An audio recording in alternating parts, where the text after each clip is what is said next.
হাদির মতন দেশের সূর্য সন্তানদের শাহাদাতের শোক পালন করছি, শক্তি সঞ্চয় করছি, তখন আমার খুব বেশি মনে পড়ছে বাংলার আরেক সূর্য সন্তান শেরে বাংলা একে ফজলুল হকের কথা, যিনি বলেছিলেন, যখন তোমরা দেখবে দাদারা আমাকে অপছন্দ করবে তখন বুঝবে আমি সঠিক পথে আছি। ঠিক একইভাবে মাওলানা ভাসানী বলেছেন, ভারত যে আমাদের শত্রু সেটা তখনই যেই প্রজন্ম এই কথাটা পরিপূর্ণভাবে বুঝতে পারবে, সেই প্রজন্ম থেকেই জাতির শ্রেষ্ঠ সন্তানরা তৈরি হবে। হাদি খুব শখ করে, খুব স্বপ্ন দেখে বলতো আমরা মেরুদণ্ড সোজা করে দাঁড়াবো। সে খুব সাহস করে বলতো আমরা কোমর সোজা করে দাঁড়াবো। তার সেই সাহস আজকে আমরা সবাই আমাদের হৃদয়ে গেঁথে নিয়েছি। আমরা মেরুদণ্ড সোজা করে দাঁড়ানোর জন্য, কোমর সোজা করে দাঁড়ানোর জন্য, সাহস করে দাঁড়ানোর জন্য আমরা নিজেরা পড়াশোনা করব, আমরা জানবো। হাদি খুব বলতো সাহস করে, আমি যদি কোনো কারণে চলে যাই আমার সন্তানরা যেন এই আধিপত্যবাদের বিরুদ্ধে দাঁড়াতে পারে, আপনারা সেটা দেখবেন।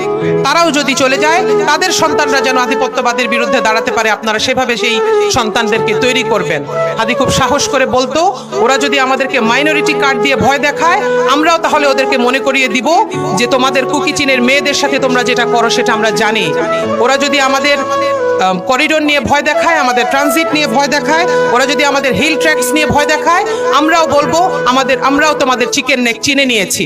আমরা জানি কখন কোথায় আমাদের শক্তি প্রয়োগ করতে হবে।